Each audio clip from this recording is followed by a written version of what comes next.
maybe Lincoln real Riley. that were really insulting is Lincoln Riley. Yeah, he's How good. many playoff wins does he have? Well, but just as an offensive But you're genius, going though. I mean, offense. he's got Okay. like, I got you. yeah. I mean, the answer is 0, but I mean, I hear what you're saying. But yeah, so I'm going back and forth between the offensive coordinator and head coach discussion. But that's one for another day. I will say, do you have any other thoughts, Sean or Trey, on the Ohio State Michigan State game? I mean, yeah, you guys looked dominant. It was certainly your most complete game. I mean, yeah, you guys looked great. I think the thing you kind of look. Nick Saban always had this thing, and it always perpetually paranoids me. It makes me paranoid, I guess, and that he says that you can really get your team up for complete games twice a year.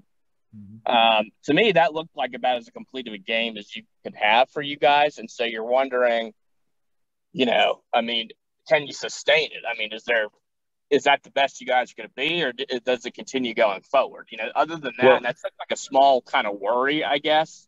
Yep. And to your point, go ahead, Sean. I think you guys are kind of peaking at the right time. I mean, the defense is certainly playing better, which only helps. I mean, C.J. Stroud's confidence is through the roof. And, your wide receivers have been what they've been all year long. So, I mean, you guys are going to be a problem for anybody. And I thought of that same thing. We're sitting there and playing in the first half, and I was like, well, let's leave some for next week.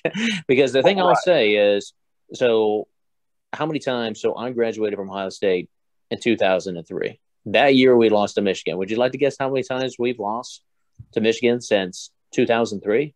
Here it is, Sean or Scott. One fucking time. What? One time. Okay, Yeah. Tressel only lost one game, and then we lost in the Luke Fickell year. That we had a 500 team. That was at Michigan. Every other time it has been Ohio State. We didn't play last year because of COVID.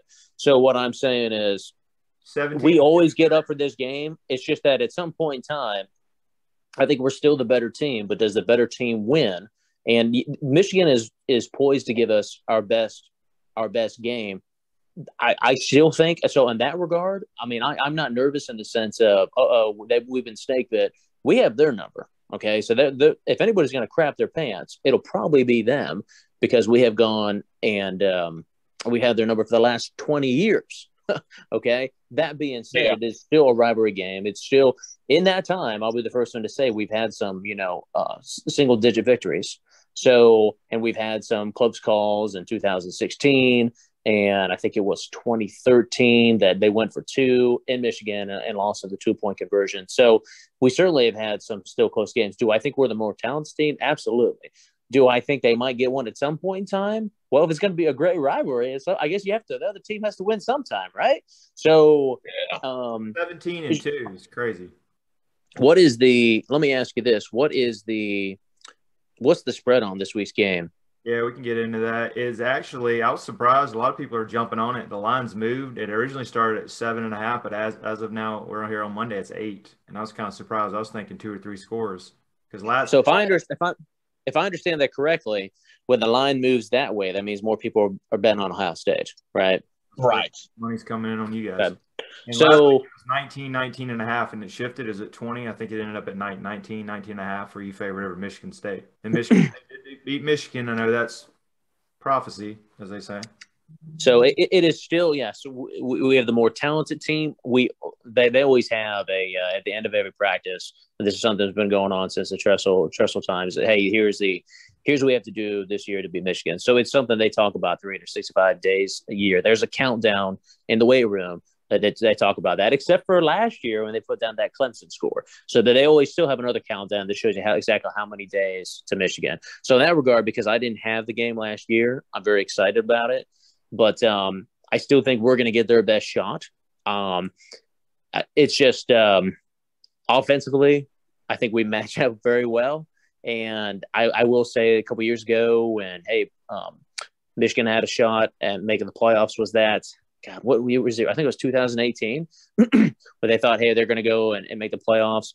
And Don Brown was their defensive coordinator. He got fired this last year, which sucks for us because I wanted to say that forever. But Ryan Day, when he was still offensive coordinator, started drawing up. They had a zone defense, and he started drawing up all these slants, and we just took them to the woodshed. So I think that we're in their head that if things get out of out of whack fast, like Michigan State, then it could get ugly. That being said, I do expect it to be a great game. I'm more nervous now than what I have been in the past several years. I know last year we would have just obliterated them, but a lot of these teams last year that I said, well, shit, Penn State's pretty horrible, and I don't know about this. I don't know about this hire of Mel Tucker. I mean, a lot of that was COVID stuff. Now that being said, before I completely shift over our Michigan talk, if the rumor with Mel Tucker, the rumor that's been going out there is that Michigan State floated him a contract 10 years, $95 million. And he hadn't signed it yet. You want to pull back on that? Because guess who also didn't want to, who gave a 10-year contract years ago and regretted it? Notre Dame and Charlie Weiss. No. How the fuck did that work out? So, and I like Mel Tucker, and we took it to him, and I still think he's a good football coach. But, brother, if LSU wants him that much, I'd say go ahead. They're just snake bit because of when Saban left Michigan State however many years ago to go down to LSU and won a national title. Hey, man, you got all that Big Ten network money. You don't want to lose them again. You don't want to be one of these programs that – because people don't leave Georgia, okay? People don't usually leave Ohio State either. That's a destination job. But you have all these other programs that, oh, hey, there's a good coach at Iowa State. Well, let's pluck them away. Hey, there's a good coach at Cincinnati. Let's pluck them away. Well, and part of that, though, is just, the built-in advantage that a lot of the SEC schools have, I guess just due to the changing dynamics of America, is that it's a growing population. It's always had a lot of talent, but there's not a lot of people in Iowa. Michigan's been a shrinking state for years, so the talent pool is just smaller there. I mean, Ohio has a great talent pool. It's next to Pennsylvania, another great talent pool, and I mean, you recruit nationally, so you don't have a problem there. I think that's just kind of one of the things that some of these schools are like Michigan and Michigan. It's not so much Michigan, but really like Michigan State or your Iowas are always going to struggle with. I mean, no, you're right, and in that regard, it's not only population, but it's how crazy on football is your state. Okay, and so right now, and I don't know exactly what it was, but at one point in time, Ohio had like the 5th biggest population in the United States. Okay, and I don't know what it is now, but that's what it was at one point in time. And then you get a football crazy state because obviously that's where football started. That being said, if you go and you look at Ohio State's recruiting right now, we recruit nationally. So do I want the best players from Ohio? Well, hell yeah, I do. But if I have to choose between a better player in Texas versus Ohio, I'm like, well, there's a lot of other colleges you could go to.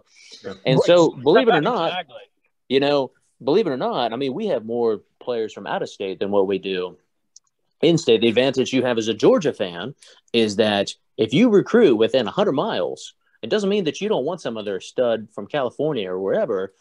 But if you recruit within 100 miles, you should be able to go and be up for a national title every year. So with the talent-rich pool you have there. Now, Michigan, believe it or not, even though they should be able to recruit nationally as well, if everyone that just want to remind everyone, Tom Brady was originally from California and he went to Michigan. Right.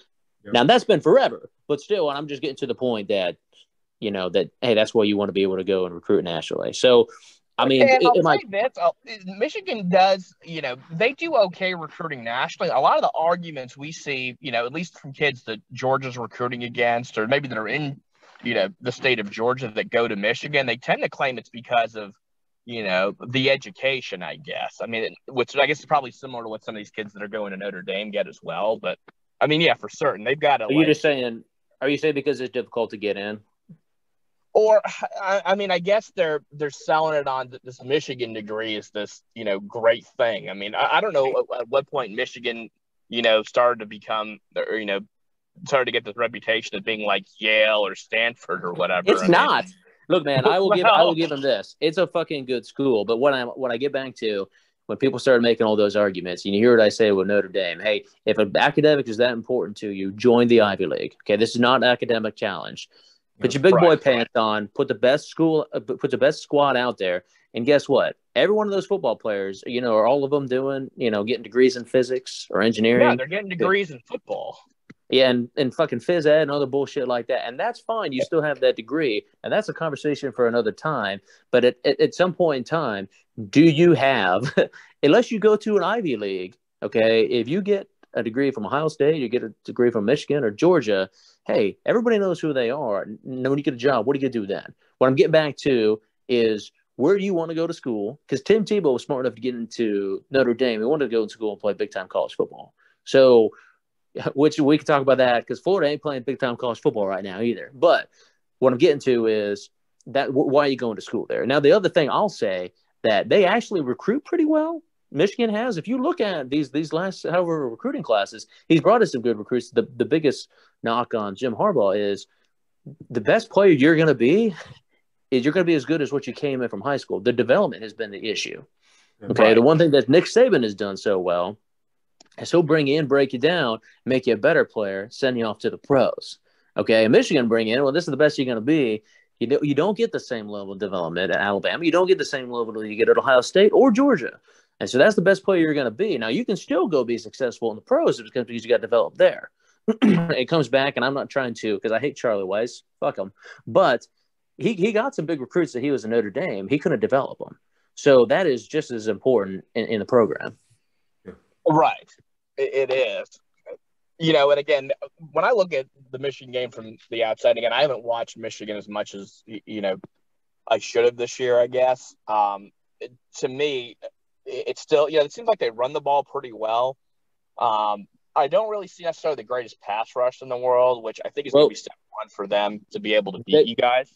Number 97, and I can't think of his name right now, Trey, maybe you can find his, but he will be, I think he'll be a first-round pick, number 97 for Michigan, their defensive end. So he is more than one normally in this day and age, right? Well, I don't disagree. And so, especially when you've got four wideouts like you guys have, I'm just kind of hard-pressed. I think that 97's better have the game of his life. And then, to me, like, they're just going to have to just run the ball and keep away from C.J. Stroud as best you can. You know what I mean? Right. I agree. Right. Let me throw some stats. I'll jump in here. All right. First off, 8-point spread. Michigan's favored, right, Trey? No, Ohio State's favored. Really? Yeah. Sarcasm. First off, I know they dominated. You guys won 17, but it's Harbaugh has always, this is his Achilles heel, right? And he has quietly had a 10-1 year. And it is at the big house, as they call it. Do you see that as a advantage, of course? Because, you guys, I think Nebraska is 26-17, tighter game. They were 3-9, you guys. All right, so Michigan in pass defense is 8th, right? And I think they're top 10 in overall defense. So if I was Michigan looking at you, and you guys moved up a little bit, you're actually 109 nationally. I was telling Sean this. And, of course, Michigan State. In total defense? No, this is passing. I'm just showing where you guys are weak. So you guys were 109 last week, and you moved up a little bit because of the shutout. So you're 98th, right? In defense or passing defense? Passing defense. Okay. So, and then they're top 10. So that could be a good matchup. And then if you go scoring defense, which is, of course, total, they are 7th. So they're good at stopping the run, too. And you guys have quietly moved up to 16th because I think, after that Oregon game kind of hurt you guys a little bit. So if I was Michigan, I'd be trying to, air it out, even though that's not Jim Harbaugh's MO. He's going to try to play defense and, run the ball. Because if you guys stop the run, I think you got him looking at him. But I was just saying I would take shots if I was them. Well, I could see it's certainly going to be more difficult with being at the big house. There's no doubt about that. That's you're on the road. That being said, if you want to take that crowd out of it, if this last game was at Michigan State, the crowd would have been taken out of it fast. Instead, it was a party at Ohio State. And I'll say this: Trayvon Henderson, our stud running back, we said, okay, hey, you had enough runs today. Let's keep you because he's a freshman. So let's go ahead and keep you for the long haul. Make sure we keep you fresh for not only this week, but then hopefully, next week at Michigan, but also hopefully for Big Ten championship and beyond. So, I hear what you're saying. It's just one of those. I could see this game. I think it's going to be a tight game, but I could see it going. If not, maybe not the first quarter, then the second quarter at some point in time opening up, and it'd be an advantage for us. But I do think they're going to play us. Probably I think it's going to be as tough of a game as what we've seen since 2016 when we beat them in overtime to make it to the playoffs. Gotcha. All right. Well, go ahead, Scott. This is your game. Make your pick. 8-point spread. What's your pick? 8-point spread. I'm going to say 37-21 Ohio State. Okay. You like it. So they cover going away. That'd be good. All right, Sean, what's your pick? Is he there? Sean. Fire Cortez. All right, I'll go ahead and make my pick. I think it's going to be tight, too. I think Michigan's going to hang around being at home. We'll try to take some shots, but I got Ohio State covering. I got them 35-24 with a late touchdown and kind of pull away. But I think it's going to be tight. What we got, Sean? Or is Sean off? All right. We can move along then. All right, so yeah, that's gonna be a great game, one of the big ones. All right, so moving quite along. So Georgia, Sisters of the Poor School Bombers, you call it, 56-7. It's senior day. Takeaways I had is Stetson Bennett look a little rusty coming out.